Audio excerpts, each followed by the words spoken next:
What if a lie didn't just damage your reputation, but revealed your heart? In the early days of the church, a time marked by miracles, unity, and radical generosity, two people made a decision that shocked everyone. Their names were Ananias and Sapphira. And their story reminds us that some lies carry eternal weight.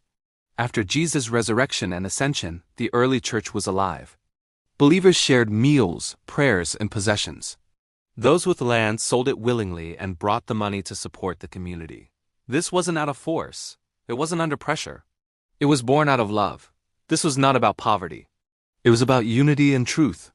Into this vibrant atmosphere of authenticity stepped Ananias and his wife, Sapphira. Ananias and Sapphira sold a piece of land. Now, there was nothing wrong with keeping some of the money, nothing sinful about ownership. Nothing was demanded of them. The problem was not the amount they kept.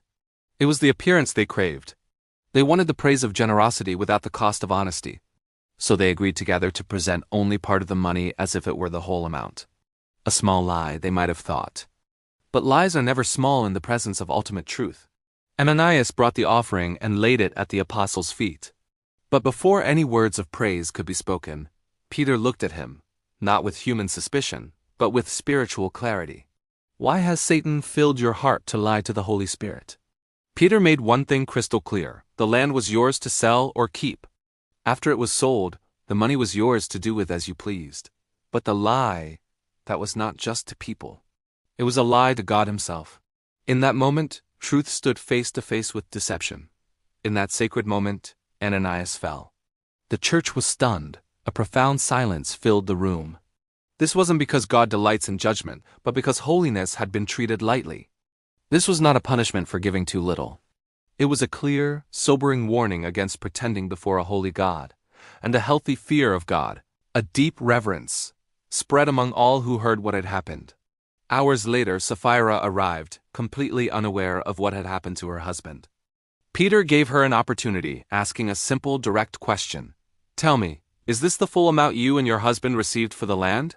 This was an act of mercy. A pause, a final chance to tell the truth. But she repeated the lie. Not under pressure, not by accident, but by choice. And the same consequence followed. Why was the response so severe? Because the church was new. It was in its foundational stage. Hypocrisy at the foundation would poison everything that was built on it. God was teaching his people a vital lesson right from the start. You can fool crowds. You might even fool leaders for a time. But you cannot fool God. Integrity is not an optional extra when God's presence is near. This story is not really about money. It's about the heart. God is not asking for our perfection. He is asking for our honesty. It is always better to admit our weakness than to pretend we have a strength we do and possess. It is far safer to be real and vulnerable before God than to try and be impressive before people. Ananias and Sapphira wanted the reward of righteousness without the reality of it. Their story stands as a timeless warning not to frighten us away from God, but to draw us closer to Him in truth. Because in God's presence, integrity is life. Thank you for watching.